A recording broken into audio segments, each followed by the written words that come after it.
We got to make sure that people can hear. So he'll check that in a second. So, sorry? The screen share is off. Oh, the.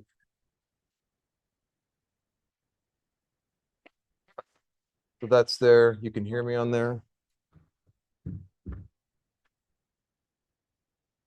Yep, I say something. Good morning. Good morning.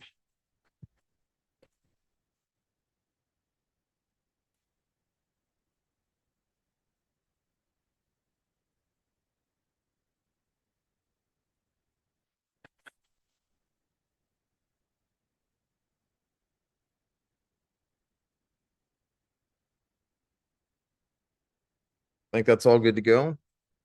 We're doing this enough time. Next week we'll be like, oh yeah. Next week. In 3 days, I mean. By Thursday will be on. Okay. And then Friday will be it's one thing.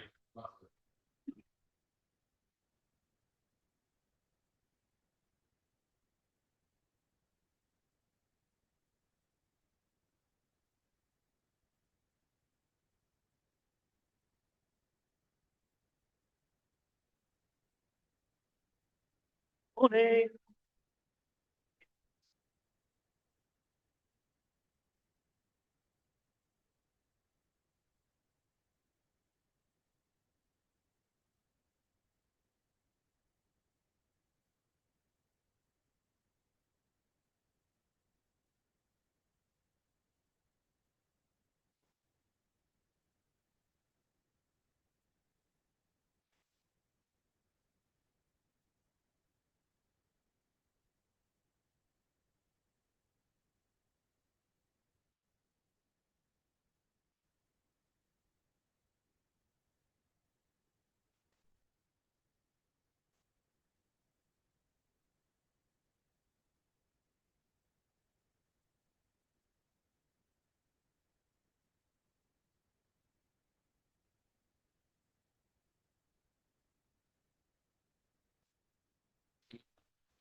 Just started. Yeah.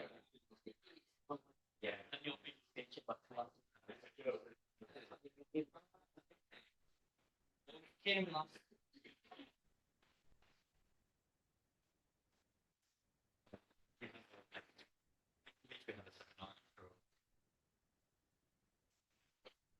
Really don't want to reduce the local life.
I don't know.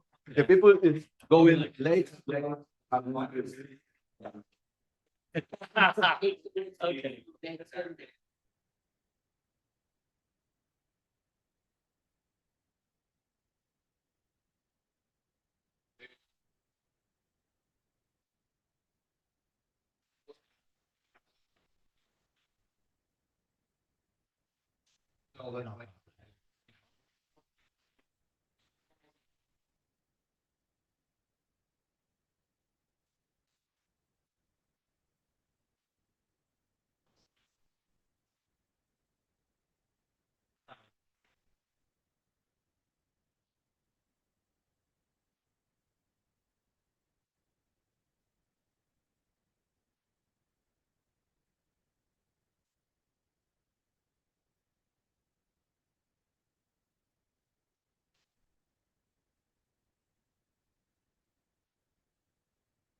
Time is it?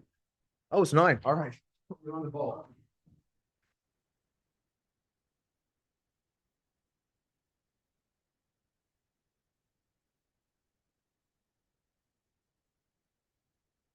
Your screen sharing.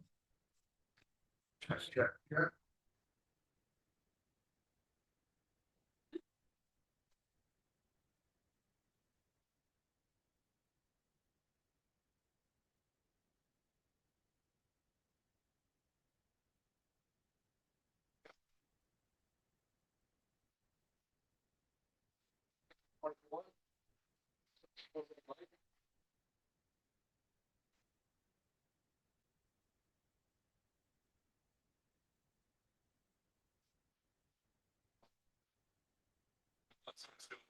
Yeah, we'll work that.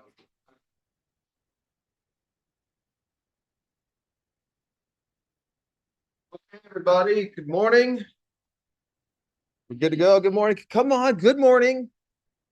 All right, liveliness, excitement. We are in day 3 of the Cultural Astronomy School. It's going beautifully, swimmingly. So today is exciting. We're going to focus on more qualitative types of content, a bit more of an indigenous focus. So yesterday there was a lot on the technical stuff, which was awesome. We had some great lectures, really deep diving into how we actually do some of this stuff, which was great. Today we're taking a slightly different approach, and I'm really excited that Dr. Alejandro Martin-Lopez from Buenos Aires, Argentina, is going to be starting off, sort of bringing more of a theoretical type of perspective to this, which is going to be really exciting. So without further ado, I'm going to pin that on.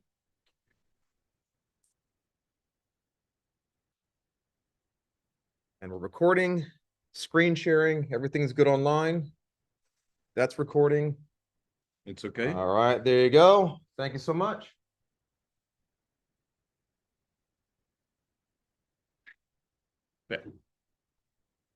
Okay.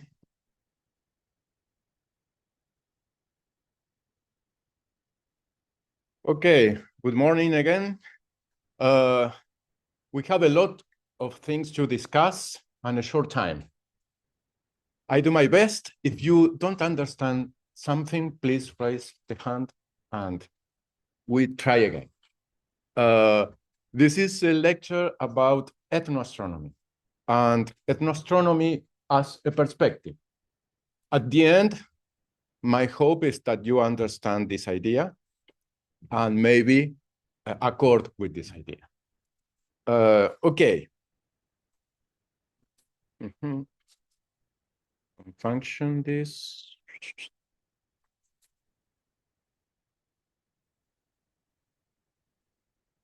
Okay. We are talking all the week about cultural astronomy, and that cultural astronomy is an interdiscipline. Yes, it's an interdiscipline, but it's an interdiscipline whose object of study are social facts, because we don't study Jupiter or Sirius. We study the relation of human beings with Jupiter or Sirius. In this sense, cultural astronomy is not a name for these strange astronomies of other people.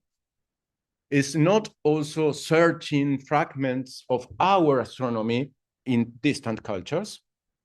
And it's not only put context to astronomy. It's also to think in astronomy as a socio-cultural practice. And this is very important.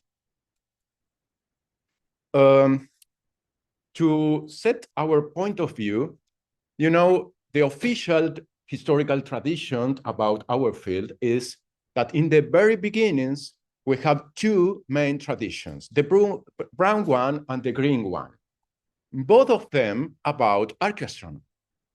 The brown one, a more contextual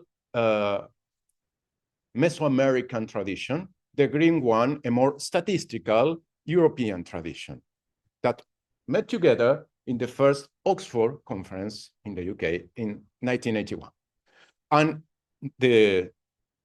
in the year of 1982, both of these 2 traditions have their books, the brown one and the green one. In fact, in the 70s, each of these traditions have synthesis books. But the third tradition, ethnoastronomy, sometimes called in the ancient times blue archaeoastronomy, appears officially in the international landscape 1 year later, 1983, with the first international conference, but their book only was published in 2005. This is not by chance. Ethnoastronomy was all this time the little sister of these three main traditions, with little visibility, with little impact on the methodological development of the area, and also have problems in their definition in ancient times.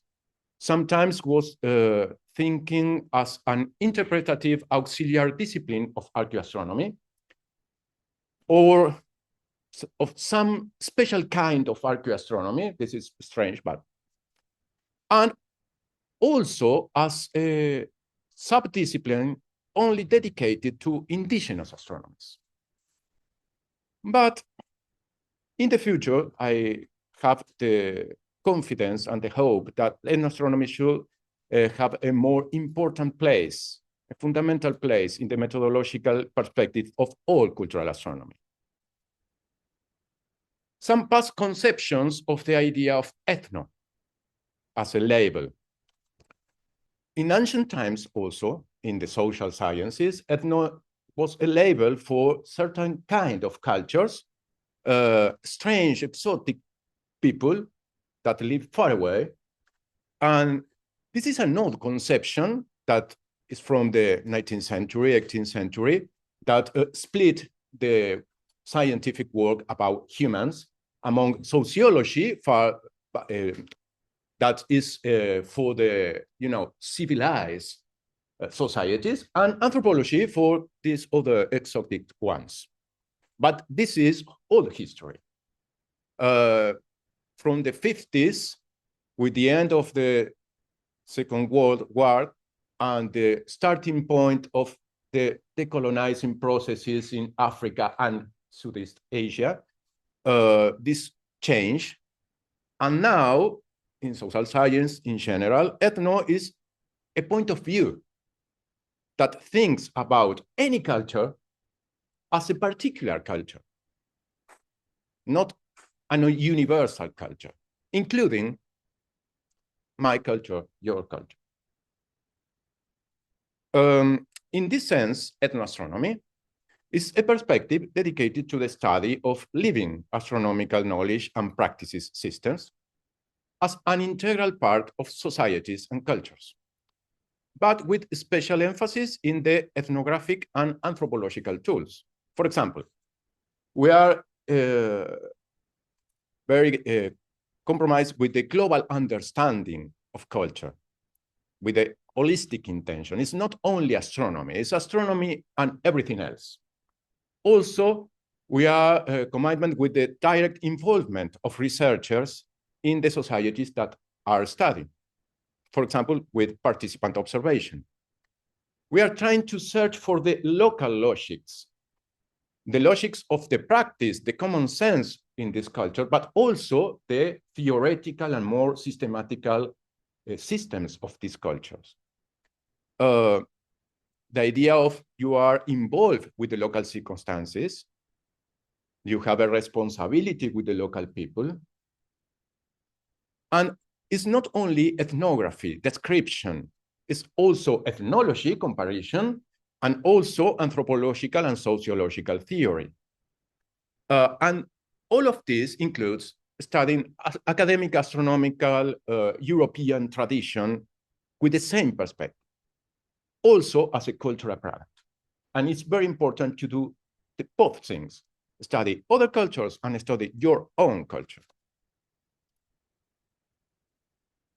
I think ethnoastronomy is important for cultural astronomy for many reasons. Some of them are these challenges that cultural astronomy have. For example, find a common language, building a real strong teamwork, the need of training in other disciplines, and the problem that scholarships and evaluations have this very disciplinary point of view, and this is very difficult for an interdisciplinary field.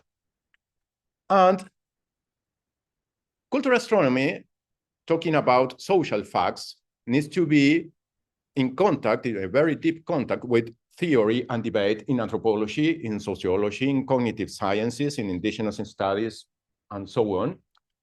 And some words that we use all the time describing other skies like identity, body, person, space, territory, worldview, cosmology, right, myths, logics of practice, orality, all of this, we need to problematize these terms because in social science, these are theoretical categories, not the words of the common sense of every day. For this reason, ethnoastronomy can give us some methodological hints for all cultural astronomy. The first is all human knowledge is situated knowledge. All human knowledge is produced from certain place, certain time, certain culture, and its best and its worst comes from this point of view. It's not optional. We don't have any kind of direct access to the truth about universe.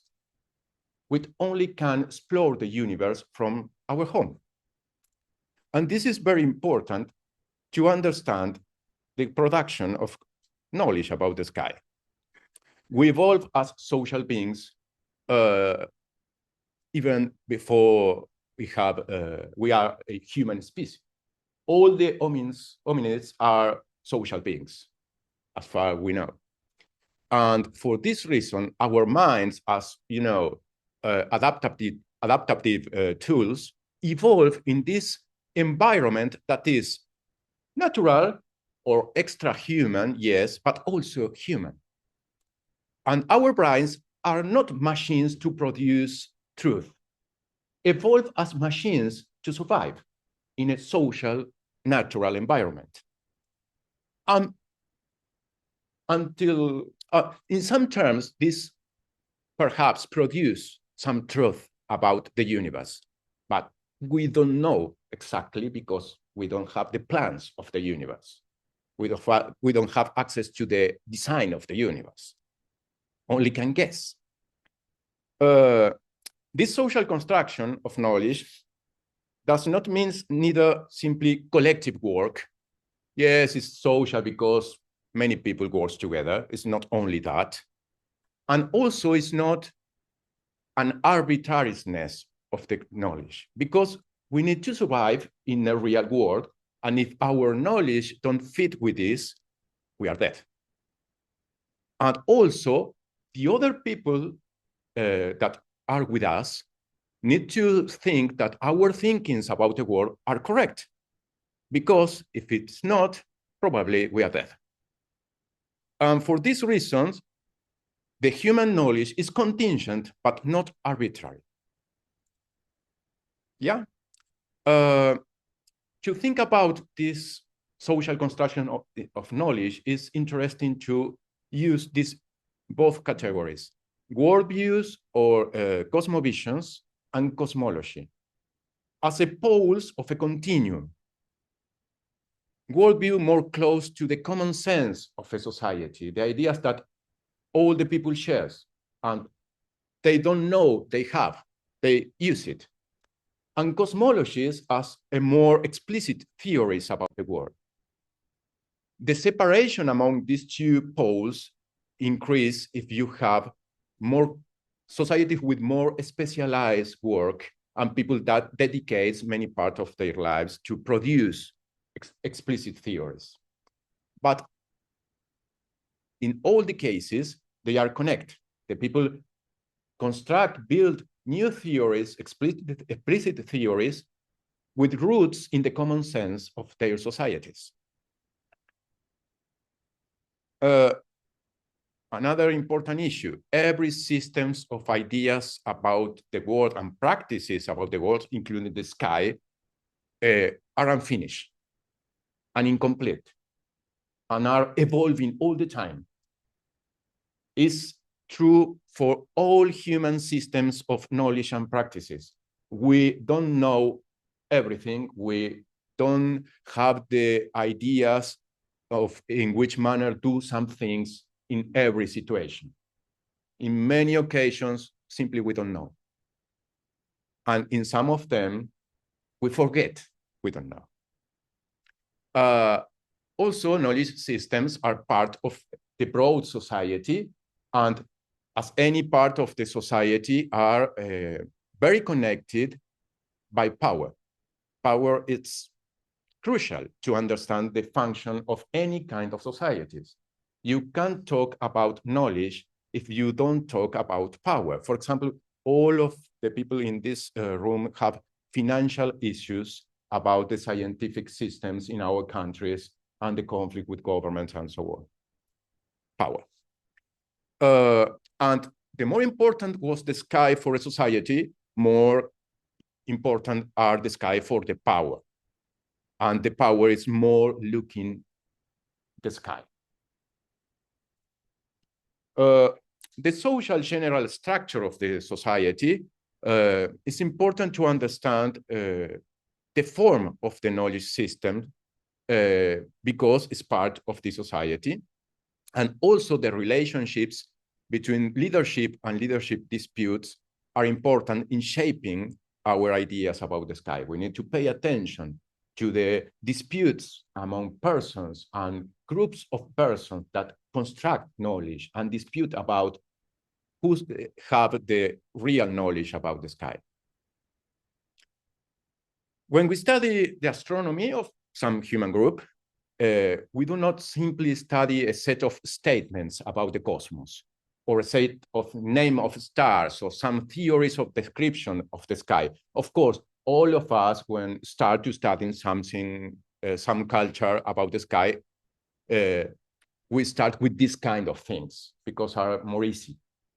But we are also studying the deep logic of these knowledge conceptions, the epistemic structure of these knowledge conceptions. Not all these ideas are the same or are in the same level of truth for this society. Also, we study the regimes of truth.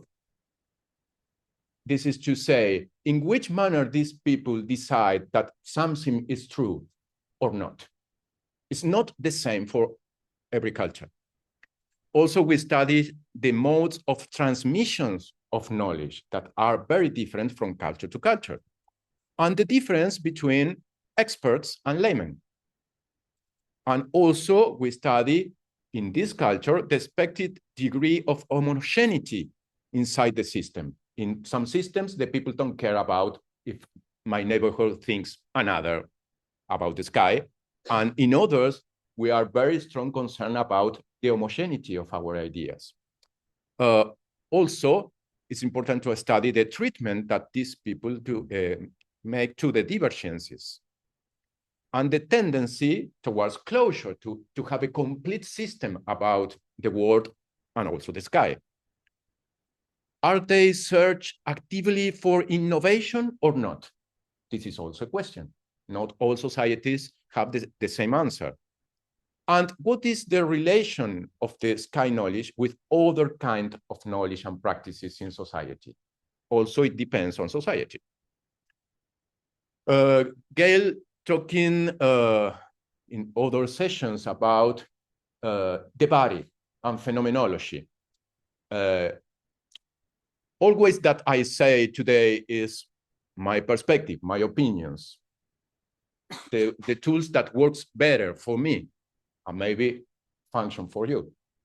I have a little bit different position about the body and culture.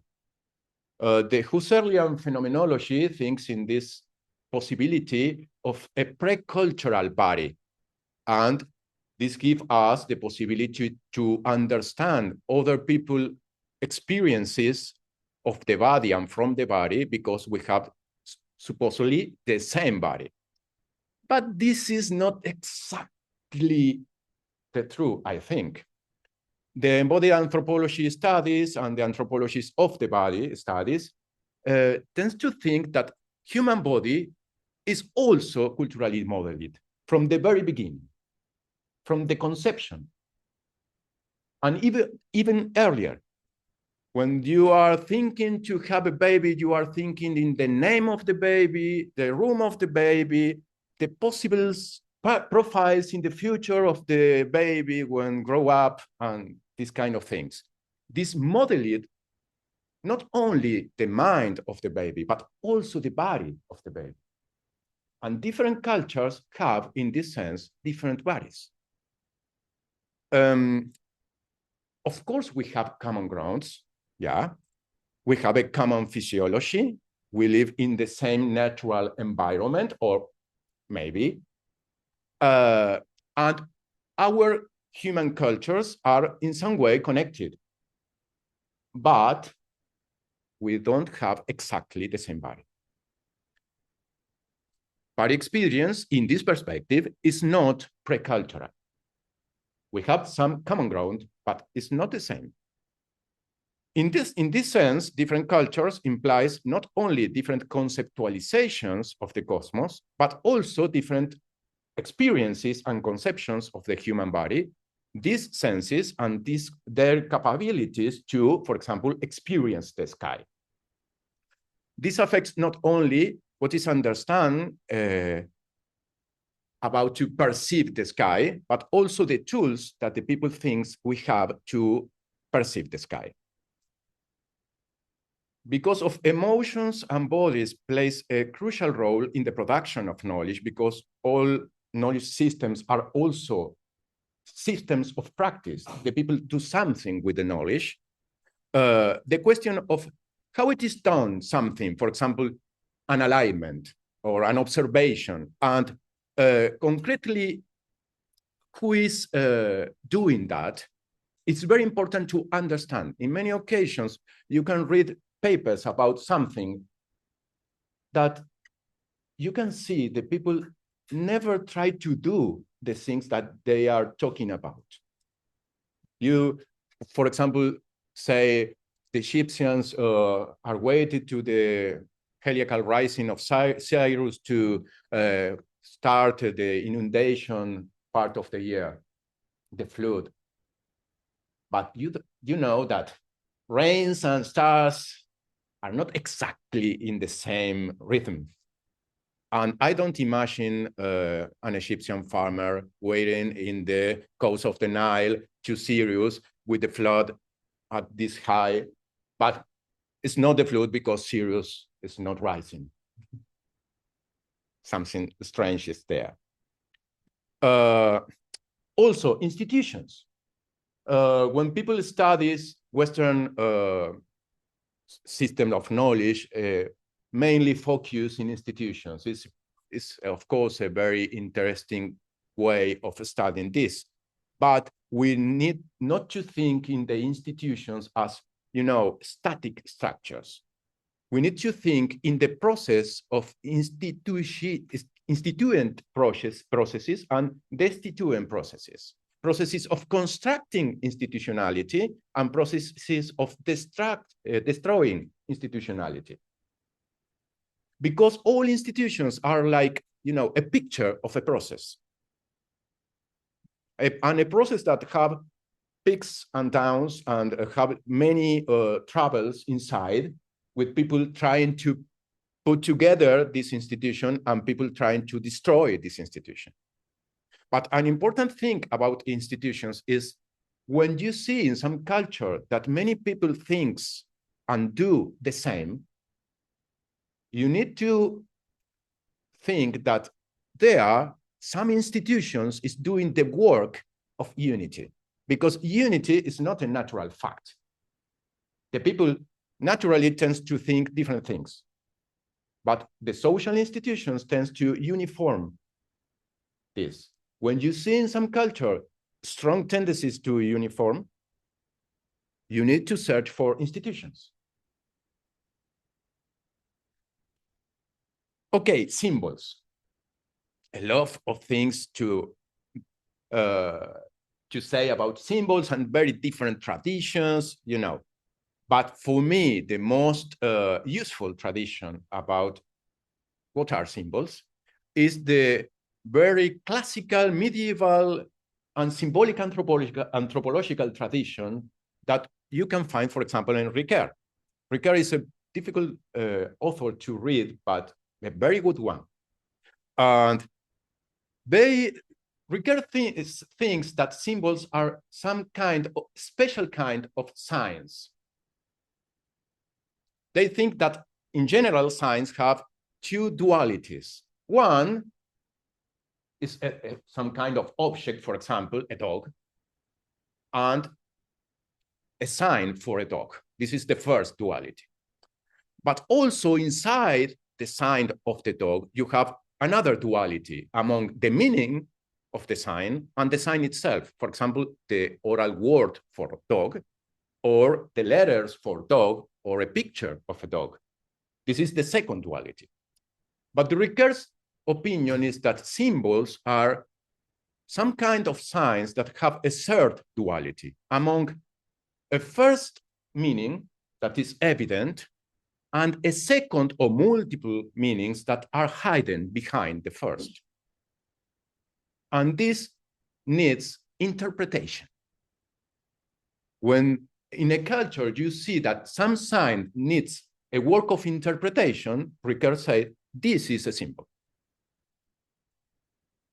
And of course, in the Western academia, we have a lot of schools of interpretation of symbols.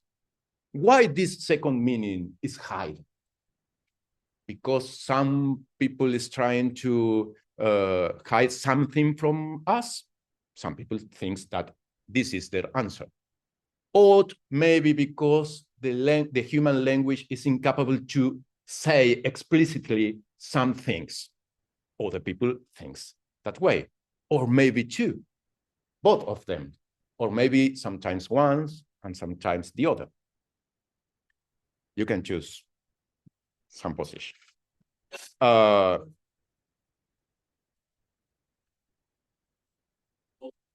Yeah.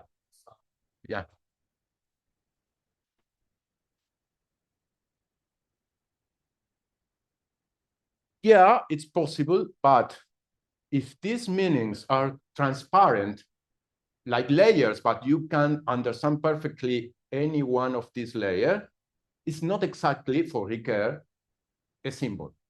It's a sign with different chronological, different meanings. But when you have this sign that have many meanings, but you can't grasp exactly the second, the third, or so on, this is a symbol, a living symbol. In many occasions, living symbols transform it to simple signs. With this process for the some, you know, metaphors with the time transform in literacy. You, in some moment of time, yeah.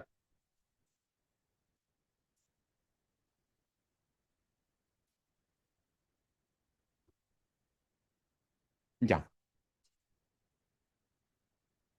Yes, but this theory is about language itself. It's in one language, you have that, for example, you know, sometimes flowers like roses are symbols of love. Now it's trivialized and it's not yet a symbol, but sometimes was. But it's a very strange combination because the rose have the flower and it's beautiful, but also you cut it and it's dead, but also have these pointy things that hurts you. And this symbolize love. Why? We don't exactly know, but we know that, yeah, love is hard and pretty and, you know, yeah. Love is a mystery, and the symbol about love points to the mystery. Some school thinks that this is because they are trying to hide something to you. For example, Marx's position is many symbols try to hide the power domination. Yeah, metaphors and symbols are, you know, cousins.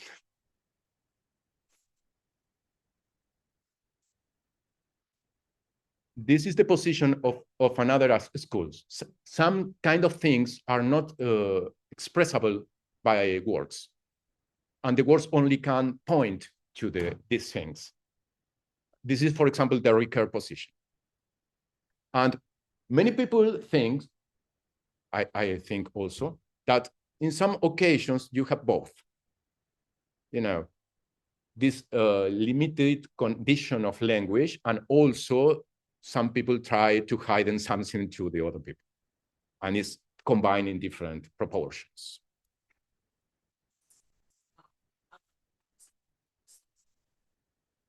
Linguistic. Yeah. Yeah. But it also, studying ancient art, for example, it's just simple arguments. Sometimes they've got those hidden meanings, and then, but if they've been designed for another culture, from someone else, and then in, like what other additional layers are being added culturally? Yeah. Just because context, which is Yes, this is the same thing that she is saying, the problem of perspective of different cultures. But imagine you are a member of this culture. Some words and some signs in your culture for you are symbols, because you can't say exactly this second and deeper level of meanings. For example, think in Christianity, the cross. It's a very complex symbol with very different layers of meaning.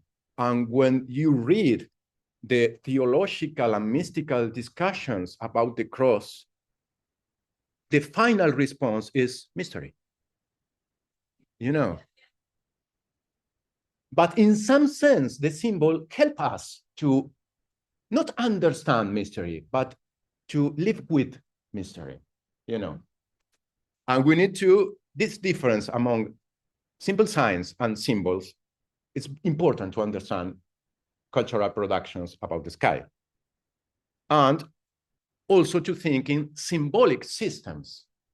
Some people call them mythologies or cosmologies or whatever, but the idea is systems of symbols that function in two ways: as models of the world, but not as a representation of the world, but a real construction of your world. You know, because the map constructs some layers of the world that for now is your world. And also models by some kind of guide or scripts about what to do in different situations. You know, you can see this perspective in guilds, for example. And with this idea, Salins developed the idea that real living symbolic systems are used to understand the world, yeah? And this like a tool. If you use the tool to make something, what happens with the tool? With time. Suffer change, because suffer different problems, trying to do something. If you use your mythical system, your symbolic system to understand the world, these systems change. If a system of symbol is alive, change. If a system of symbols don't change, it's dead. For this reason, it's impossible to give a static and complete picture of any kind of living systems of symbols, because they are changing. And this is not an accident. This is not, it's their nature to change. And the crucial point for Salins is that the symbolic system change in the same point that they are reproducing itself.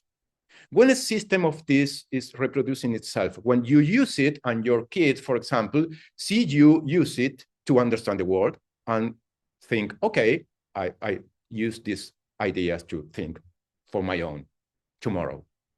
But in this precisely moment, the system is changing because two things. The world is always a very difficult place to understand. Always is happening things that we are not thinking in other times. But also different people have different interests and push of the system in some direction. And this is the second source of change. Salins call an event to a phenomenon that is interpreted for some culture with their symbolic system. And for this culture, from this moment, this phenomenon exists as a thing that happens and have a meaning.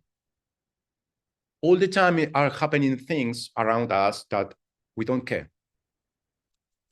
Yeah. For example, now it's some kind of sound there, but we are talking and don't pay attention to this, don't have any kind of meaning to this sound, and this is not an event. In many occasions, we go to a different culture thinking about, for example, eclipses. Oh, eclipses are so important. For many societies, eclipses are not an event. It's possible. For some people, don't matter, eclipses. And this is true for any kind of issues. The important thing is to analyze the dynamic of symbols as part of social, political, and economic dynamics, not isolated as, you know, ethereal constructions in the sky, concrete social constructions. For this reason, it's necessary to problematize very basic ideas about the world that we have. For example, space and time. Always we think that space and time are the basic categories to think about experience, but for other people, maybe are not. With the people I'm working for the last 27 years, space and time are not the basic categories. For example, encounter and events are the basic categories. And this is reflected in their languages. The night, we think we know what is the night. Yeah, the night. You need to adapt that in any culture, the night is the same. Light, what is light? For these people, for us. The dreams, for some people, the dreams are issues that are in our mind, but for other people, the dreams are dimensions of the reality. And the people do real things in the dreams. And these, for these people, are not beliefs, are facts. This is another important idea, beliefs. Something can be a belief for us and a truth for another society. Some issues that for us are truth, for other societies are beliefs. Beliefs depend on the truth systems of each society. We are not some kind of universal judges that have the truth about the universe and say, you are in the right direction, you are not, this is a belief. We don't know. We are inside the universe. What is observation? What is perception? Is the sky only see, or it's the sky perceived by any other kind of senses? And which senses? We are thinking in 5, some people say about 6, 7, but other cultures, how much senses they have? What is to measure? What is to count? What is precision or accuracy? For example, problematizing the idea of observation. When they look at the sky, what is the night, the time and place of the relation with the sky?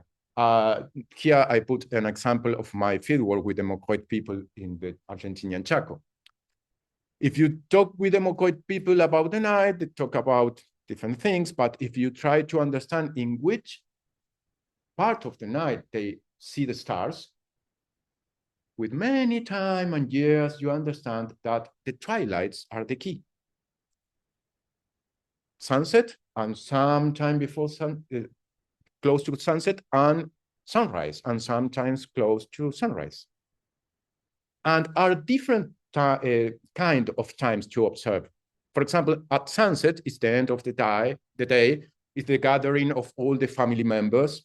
It's the time of food and fire and stories, and the people share the experiences and the ancient experiences. But sunrise is a time of the start of the day. Mainly the elders wake up very early and have some drink, like the mate in Argentina, are alone close to the fire in silence, thinking about signs for the day. And this is a very different kind of observation or perception of the sky. At midnight, anybody goes to the sky because it's very dangerous. You are crazy people if you go outside at midnight. What are you thinking? In the bush, with the sky, with the powerful beings, white people, you know. To what things they pay attention, for example, movements, they call them dances or falls, but not exactly falls, descendants from the sky, because they think that the word falls signifies that this being, you know, it's hurt and go to the earth without any kind of intention by chance. But when people from the sky go to the earth is with purposes, with intentions. The rise and set of things are important, especially in the twilights. And the position, the relative position among things, for example, conjunctions, oppositions, or paths are important also. Which senses are involved? Sight, yes, but it's not the only in all cultures. Hearing, smell, taste, touch. In some cultures, the people touch the sky. Other types of sensory abilities recognized for the body, human body, or the person, for example, the kinesthetic sense, the sense of movement, but for example, the perception of the presence of other beings. For many cultures, the human beings have the capacity to sense the presence of other beings close. And this is, for these cultures, a human body capability. And also in many cultures, Mokoit included, the persons don't have only one body, have multiple bodies. If you have more power, you have more bodies for Mokoit people. And each body comes with different capabilities, different senses, different modes of relation with others. And another issue, if for some culture in the sky are not objects, but people, perceive the sky is another thing. Perceive the sky is to establish a relationship with these people. And if you perceive the sky is to put yourself in the position of being perceived by them. They can perceive you. And this is another thing. You have the strong capability to support this relationship or not. It's not like for us or many of us to see objects that do nothing to us. For Mokoit people, for example, the sun, the moon, the stars are signs of the ancients, would help the ancients to understand the environment, but also the intentions of the celestial and terrestrial beings. And when something happens that is not usual, you need to pay special attention because this is a very big symbol or sign for something. Something is happening. For the Mokoit people that thinks that the universe is, for example, collections of many societies, perceive the world is perceive hints or clues about the intentions of other people. Like when you are in the bush and see a footprint and try to understand what kind of animal is there, is big, is small, is dangerous or not. When you see things in the sky, you are seeing signs of the presence and activities of other people. Yeah.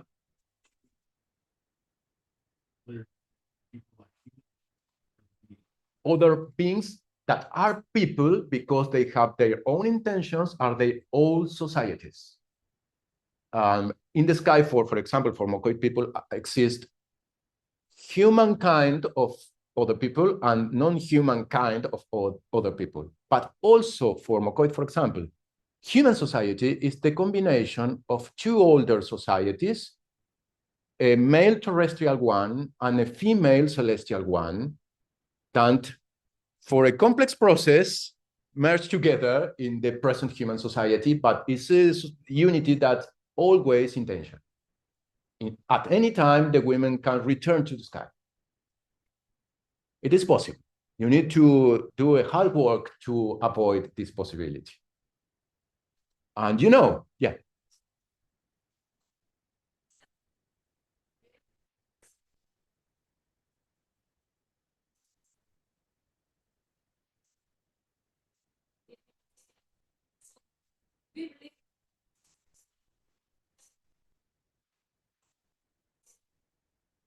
Yeah.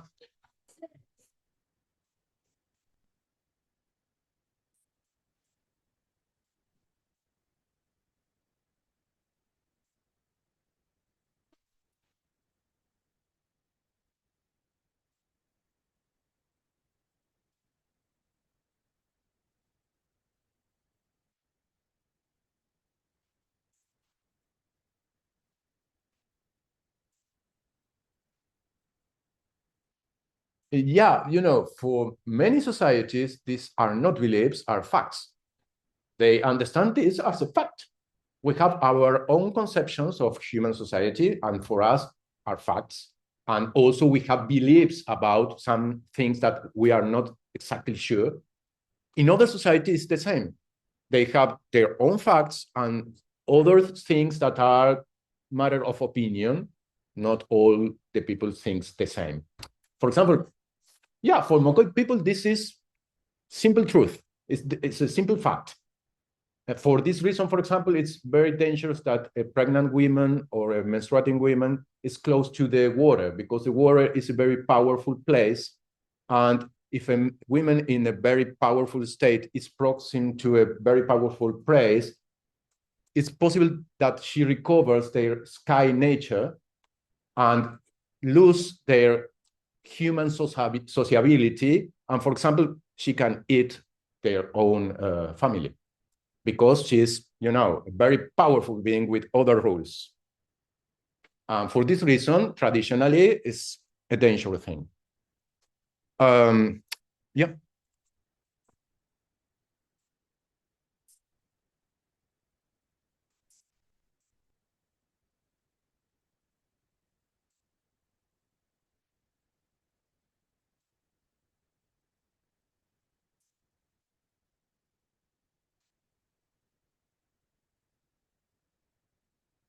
Yeah.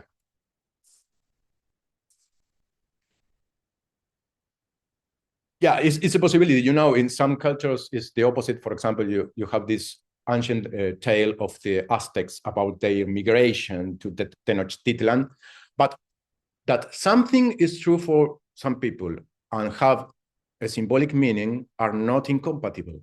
That something is true for some people and have a political capability to make things are not incompatible. Our own truth have political consequences. The truth of anybody have political consequences, and the relation among politics and our ideas of the world are in the two ways, you know. Yeah, it's a very important issue.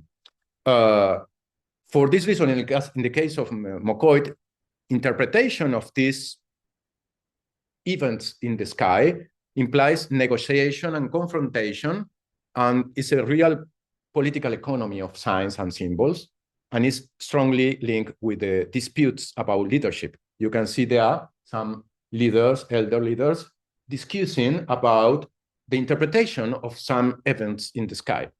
They are not all in the same idea, and their positions of power are important in the discussion in the same manner that in our society. Another important issue is that, for example, pointing to the sky with your body is important in the systems of knowledge of many oral tradition people, because the presentiality to be there is important to understand and to learn from experience. And for this reason, many of these words about the sky have an implied assumptions about your own body in the land and that other people is pointing you different regions of the sky in some order, for example. And you can't understand only the text or the words if you don't be there and don't understand the body situation and the environmental situation. And all for this kind of societies, the knowledge is always situational and flexible because the world is all time changing and it's not the same today and tomorrow. You have some continuities, yes, but it's not the same. And also knowledge is experience and action. For us, knowledge is, this, you are sit there taking notes. For many other societies, this is the opposite to really knowledge. Really knowledge is to do something and to experience this in your body and make this knowledge be part of your body.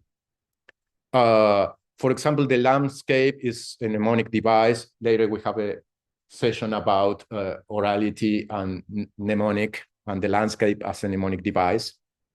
And they usually use dynamic and fuzzy categories to best understand the world that is dynamic and fuzzy. The importance of in oral cultures of mythical tales is very, it's a common topic, but many times these stories are not well understood because are not taking into account the conditions of production, circulation, and legitimation of these tales. Who tells to what people, and who decides that this tale is correct or truth or not. They are also, for this kind of societies, situational narratives. There are not official versions, a book with the correct version of this tale, and the narrators don't have any kind of official versions. They have the authority to make claims about the words because they are, for example, elders. For this reason, don't imply necessarily a set of perfectly defined episodes and characters, and each myth is in communication with other myths and exchange elements and characters and situations. It depends on the situation of in which the tale is narrated now. Maybe now it's important to reflect that point and the narrator use elements from different stories. The narrators in general in this kind of societies creatively build from certain kind of blocks, more or less stable, within a broad semantic field of possibilities that is part of the common social cultural experience of the narrators and also the listeners. If the narrator makes a combination that is very strange for the listeners don't like very much, but they have this broad field of possibilities that have sense, and the narrators use this. For this reason, the narratives are a set of performances linked to specific situations, narrators, audiences, and context. And it's not possible to reduce them to a fixed set of episodes and characters. For this reason, it's so difficult to compare narrative from different parts of the world to make, this kind of statistical comparison about the myths of all over the world. Because this is like to freeze the myths in one version and to avoid all the complexity of these changing tales. Interpret living mythical stories, movie thought, in the context of the specific roles in the social life, the form of production, and the circulation. These schemes, for example, is a simplified version of two ways of tell some story about the tree of the world and two different powerful beings and the Pleiades in Mokoid. It depends in certain situation if the narrator is trying to make a point about something or something else, choose different ways. And the main character change. Maps and cosmograms. Many times researchers go to the field and ask people, please give me a map of the universe. It's a very big question, but we do it. Please give me a map of the universe, but in, for example, this kind of societies, don't exist one map of the universe. Exist many maps of the universe that are contextual, linked to personal cosmic travelers and their experiences and their intentions and goals. And for one goal, you have one kind of map or guidance, and for other, you have another. My thesis advisor, my PhD thesis advisor, have this experience with an old friend and shaman in home people in Chaco in Argentina, that he is working with him for many, many, many years and looking for a cosmogram, and he have one, and some years later go again to the field to talk with his friend about the cosmogram, and he said, no, another one, and draw another one. And he is upset because he passed 10 years analyzing this one, and asked to this elder, what happened? And the elder simply respond, this is another time, we have another people, we have another goals. Why we use the same map? It's crazy. You know, many maps. Memory is also action. For example, in Chaco groups, the string figures are very important for the memory of the stars and stars beings, but also you can use painting, tattoos, petroglyph, songs, and dances. Also, the toponymy have a lot of metaphors, and we need to think of the names of places, this is the toponymy, in terms of stories and paths and movements. They are not fixed points in this kind of societies. They are, for example, paths and experiences. And we have toponymies in different levels, the house level, the community, the regional level. You can ask Dwayne about songlines and these kind of things here. But for all of this, studying the skies of indigenous or non-indigenous societies, we need to talk about modernity, because all of us live now in a global order organized by hegemonic modernity. But modernity is a very complex issue, in part because we are inside of them. Hegemonic modernity is an unfinished project. Like many other authors puts, we never be modern people. We are in the process to maybe sometime be moderns. And it takes the form of some kind of promising notes. If you do this, you be in the future, you will be a modern man or woman. Modernity was constructed in the process of the colonial expansion. It's not a thing that Europeans make and then export to the world. It's a thing that the Europeans make colonizing the world at the same time, you know. Another important issue, we don't have one modernity, we have multiple modernities. And this is very important. Hegemonic modernities, the modernities that come from the colonial metropolis, are locally redefined and transformed by the subalternized people.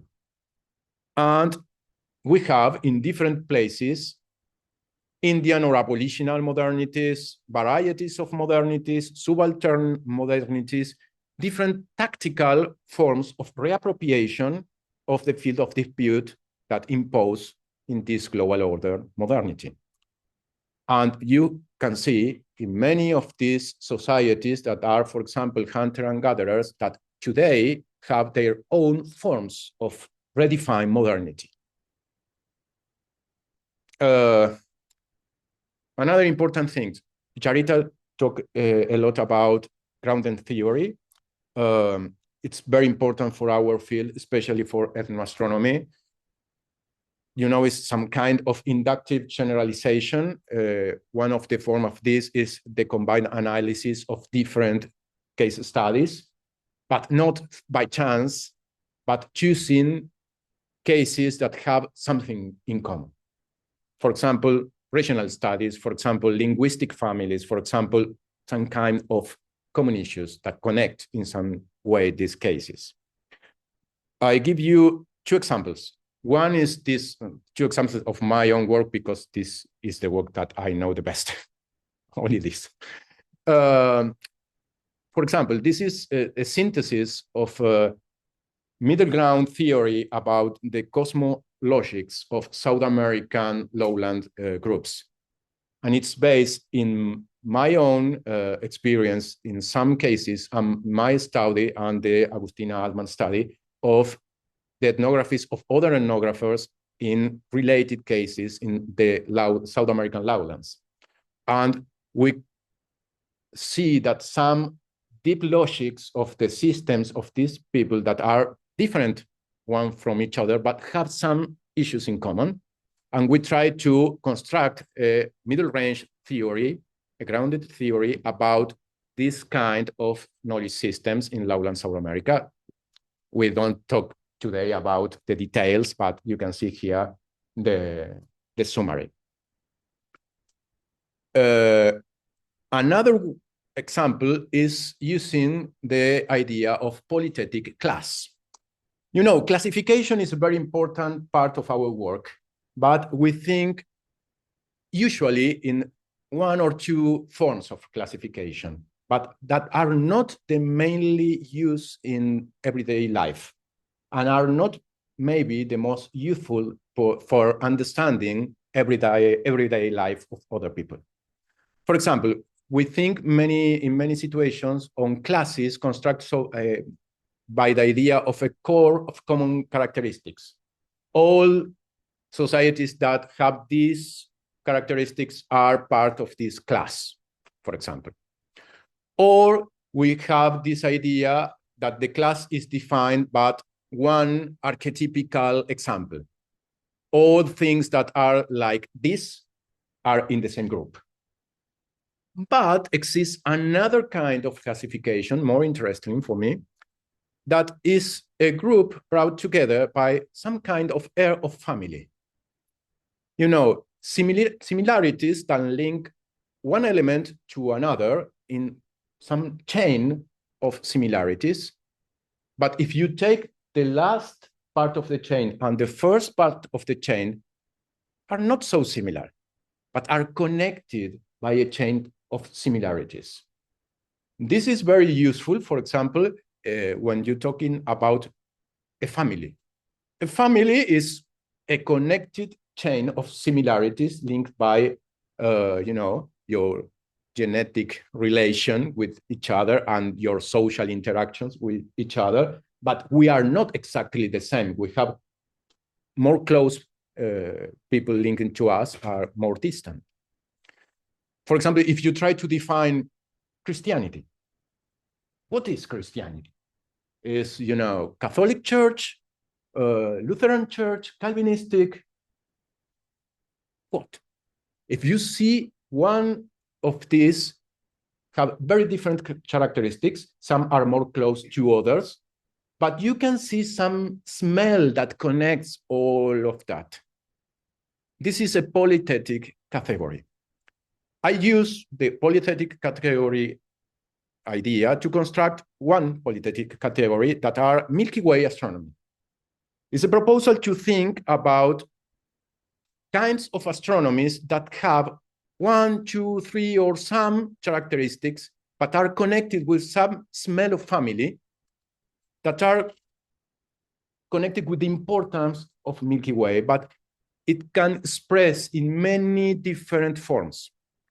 In previous work, different of these characteristics are taken separately, but I propose to think in it as different expressions of the same family.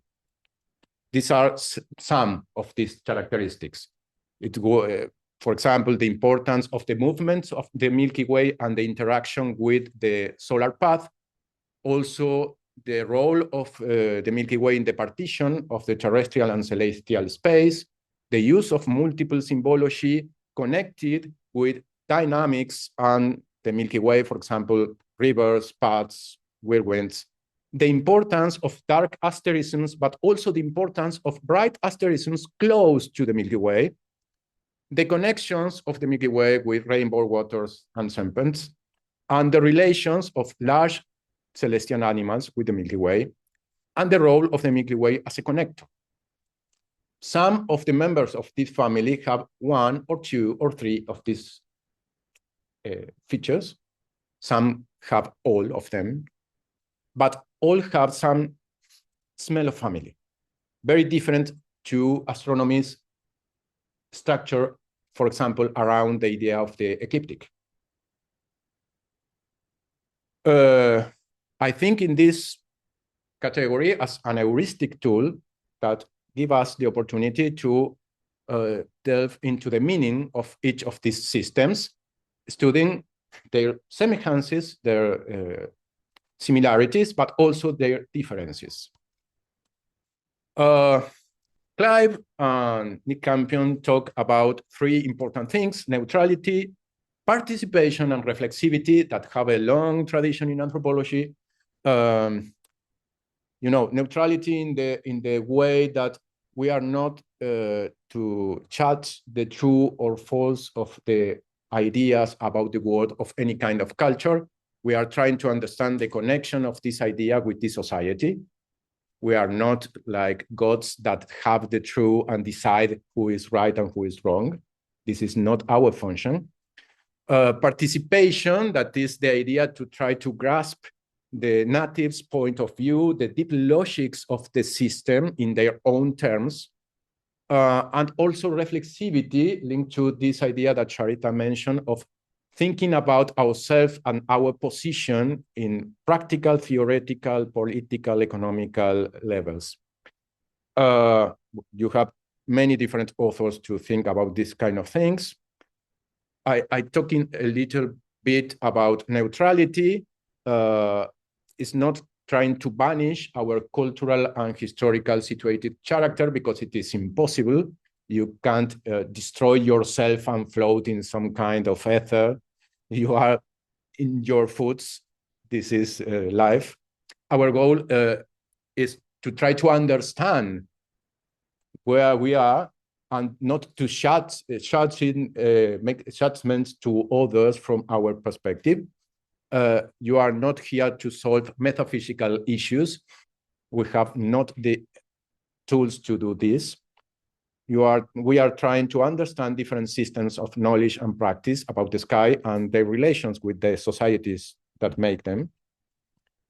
And in the issue of reflexivity, I think some important issues are contemporary academic astronomy, or you can name it in different ways, is not a transcultural meta systems of knowledge that can judge any kind of knowledge. It's also a specific way of relating to the sky, which has enjoyed a particularly important position for some 300 years, maybe, linked to the role in the contemporary global order of the societies that make it, or shape it, or have their current form to it. If the Chinese people expand their state globally in the 16th century or 17th century, maybe our present system of astronomy was more linked with the traditional Chinese conceptions. And also cultural astronomy is not a neutral enterprise. It's situated in some point, is, for example, part of this Western academic system. And it's not an all-encompassing form of have knowledge about the sky, because have their own roots. It's teaching in universities, not in the bush. It's teaching for professors, not for elders in the communities. This is an epistemological fact, and also depends on the social structure of the field. And it's an academic tradition that attempts to see in their own terms the different ways of human societies to relate with the sky. It's an effort from some tradition to understand others. Maybe other traditions have their own effort to understand different traditions, including our tradition. This is our effort. But from this position, cultural astronomy could be a critical consciousness of contemporary academic astronomy, I think. Also, cultural astronomy could make possible to contemporary academic astronomy to add new concepts from other astronomies. But we need to do the work. It's not happens by self. We need to do a hard work. Yeah. Yeah.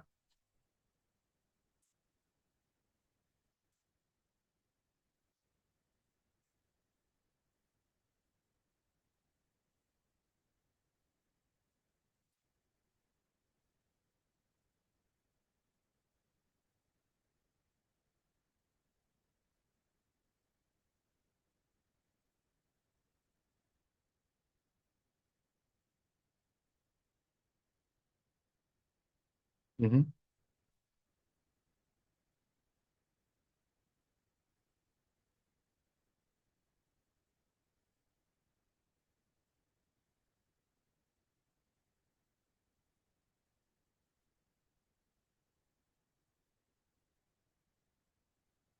Yeah, yeah. I think it's a very good question. I think in this more like, study other societies is like to travel. You go away and live in other people's lives or something similar, and understand that some things that in your home are in some way, in other places are in different ways. And start to understand that your way in your home, it's only a way. Only one option among many others. Maybe it's the option that you prefer, but it's one option. And it's constructed with the same forces that construct the other options. I think this is the more important contribution. We are talking now about using this approach to see our own tradition, academic tradition. But I think this is the important issue. We need to start to understand and try our colleagues understand that the beloved ideas about the world are some set of ideas about the world. They don't need to abandon these ideas, but they need to understand that are not universal. If the tomorrow lands here an extraterrestrial ship, maybe they think about our academic astronomy as we think about these strange astronomies of other people, Yeah.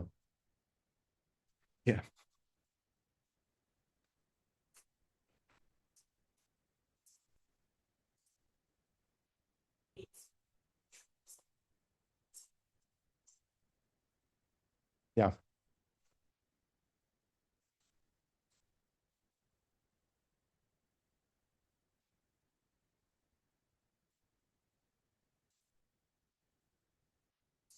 Yeah.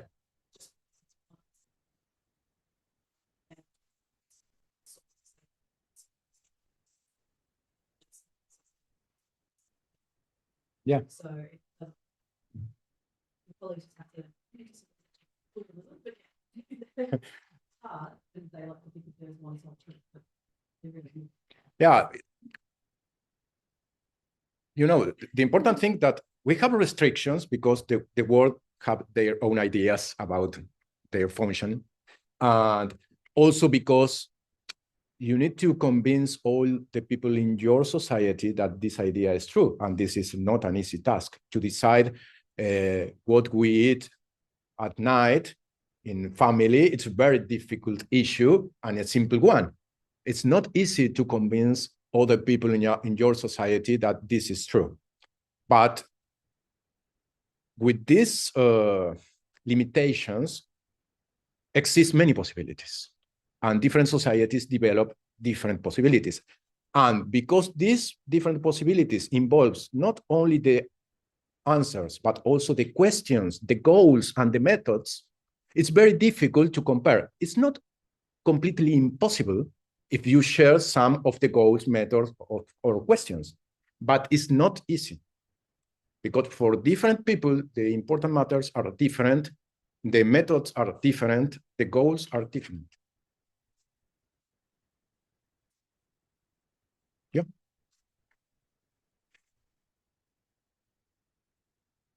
Okay, we had not much time. Girl talk about the problem of demarcation in science. This is the difference amongst our internal imaginary about epistemic borders in, for example, academy that have epistemic character, are timeless, are clear and defined, and is a classification by a model element or by a core of characteristics. And the other is the border construction as a process. That is contingent, is in this way, but maybe could be in another way, is a social and historical process, have a political character, is non-theological, they don't have a final goal that from the ancient Greece to the future, they have the same goal forever. The limits, the boundaries are porous. These are diverse classifications, frequently polythetical and in conflict with each other, and with internal and external hierarchization. The classification of science are not all science are equal, it's hierarchized, and also they hierarchize the outside of the science field. In this sense, for example, the construction of the idea of cultural astronomy is a political, cultural, symbolic, and academical goal of many, many years of work of some people, including some people here, that I think it's a great achievement of our field, but have a very complex history, and a very complex history in many levels. We have this idea of cultural astronomy as interdiscipline, and you have here the strategic plan of the IIU 2010-2020. And you can see that astronomy is surrounded by different disciplines. And for example, you can see that anthropology and history are not in the science part, not in the technology and skills part, is in the cultural society that is like, oniric and metaphorical part of this scheme. And you can see this is the more recent strategic plan. I have the same idea. Anthropology and philosophy are with inspiration and education. And this is very interesting because, this is the usual classification that we usually use in the academic field. The column on the left is the explicit column, and the column on the right is the, tacit column.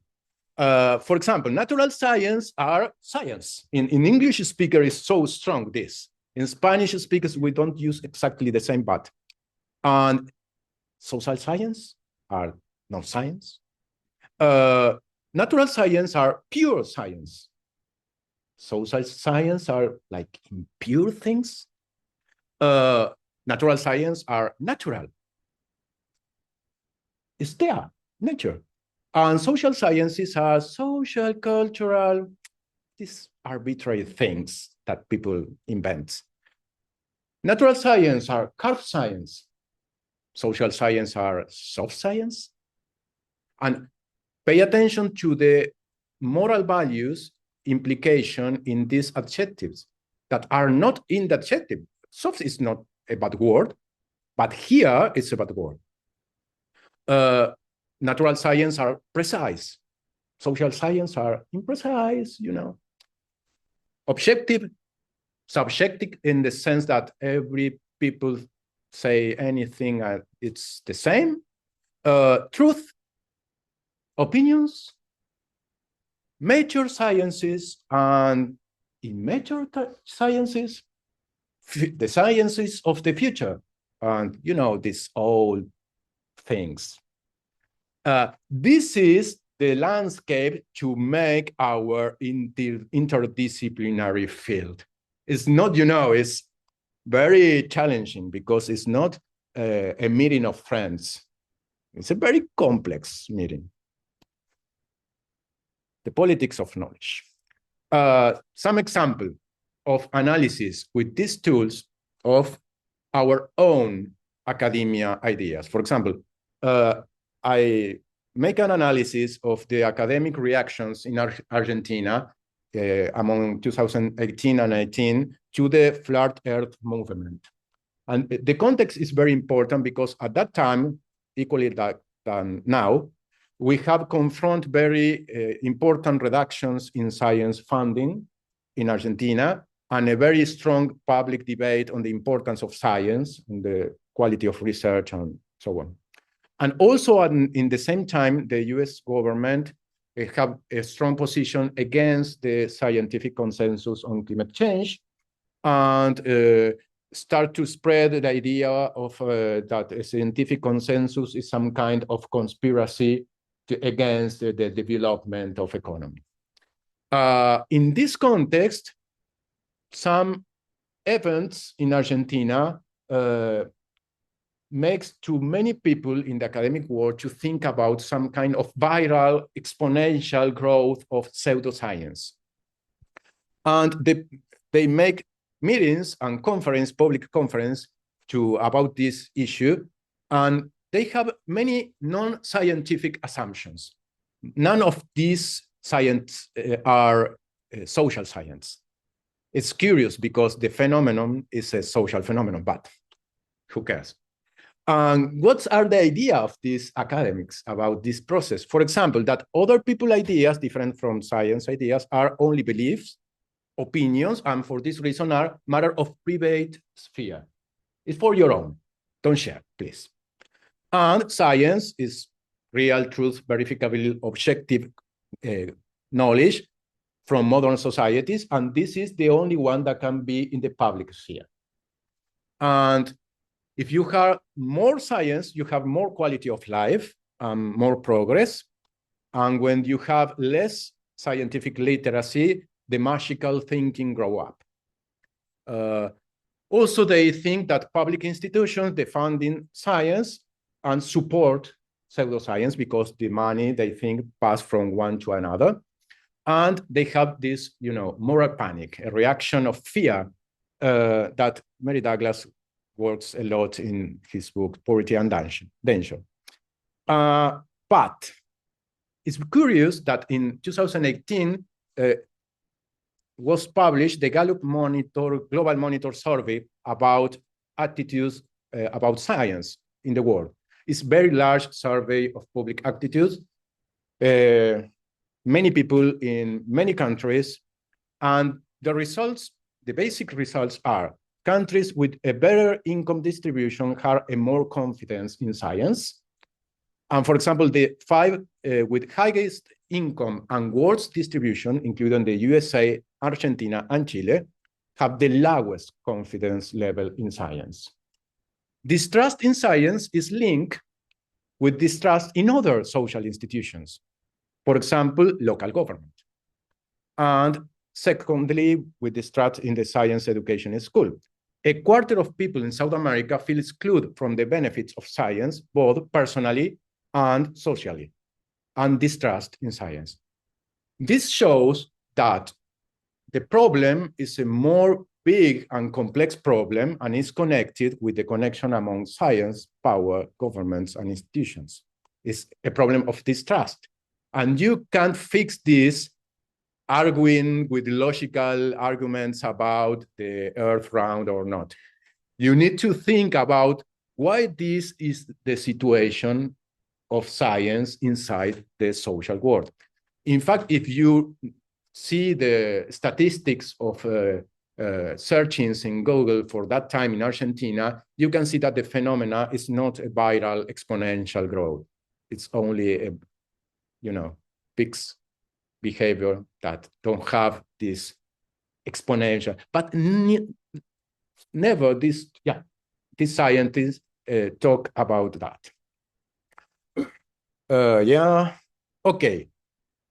Public communication of science is for us a crucial task, especially today. This implies back to the agora, but it's not the agora of the School of Athens that Raphael thinks about, because the real agora in the real days of the classic ancient Greek was the place in which the people makes money, talk with their friends, the market. And we need to go to the public sphere, is go to the everyday life and talk with other people in the same level. We need to fight against coloniality in many forms. It's very important for us. First, with a critical view of our own coloniality in our own institutions, also with responsibility with the local communities and their necessities, but also looking carefully our own behavior, for example, in academia. For example, taking into account the production from all over the world, not only as case studies, but also as source of theoretical and methodological development. Taking into account non-English literature, please.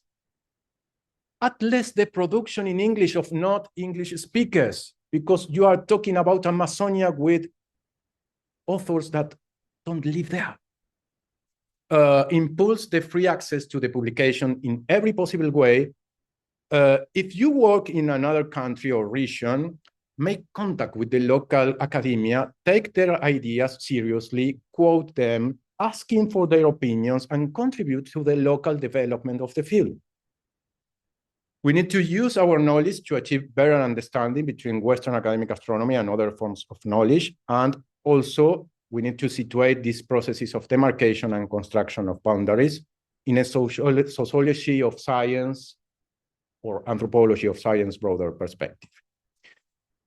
Okay, if you are interested in some of these issues, you can read Cosmovisions. Is the first international evaluated free journal, academic journal about cultural astronomy in Spanish and Portuguese. You can translate with Google, for example. And it's free. We have a new number now.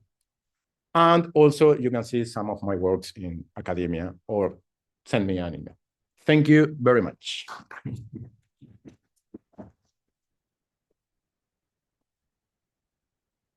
Thanks, Alejandro. Appreciate that. That was awesome.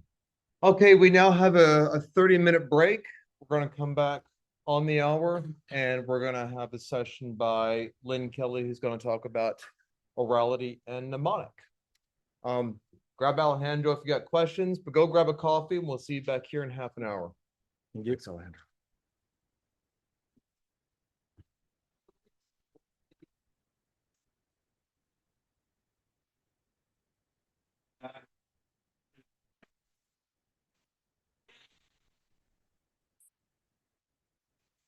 Be back in half an hour, everybody.